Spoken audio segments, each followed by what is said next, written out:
Hello' কি খবৰ নিশ্চয় ভালে চাগে ন। মই এতিয়া গৈ আছোঁ কঠীয়া তুলিব। আহি কঠীয়া তুলি পালোহি। এতিয়া মা আৰু মই কঠীয়া তুলিম।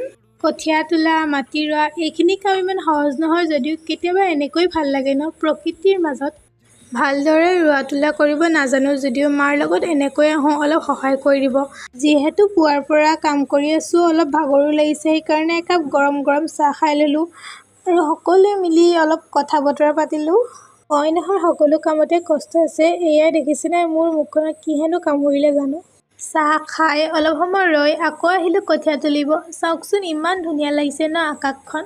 প্ৰায় আমি 5টামানতে আহিছিলোঁ মা আৰু মই কঠীয়া তুলিবৰ কাৰণে। এতিয়া সময় হৈছে 12:30। আমি এচিটা কঠীয়া তুলিলোঁ। আজি বহুত ৰ'দ, সেইকাৰণে ইমান নোৱাৰিলোঁ। এইখিনি কঠীয়া মই তোলা। ইয়াত আছে 86 মানে এটা, আৰু ইয়াত আছে 87 মানে এটা আৰু 80। এইখিনি কঠীয়া মই তোলা হয়। এতিয়া গৈ আছোঁ মই ঘৰ। গোটেই মুখখন বোকাৰ ছিটিকনি পৰিলে। আজিলৈ আহিছোঁ, বাই। আকৌ নেক্সট ব্লগত লগ পাম।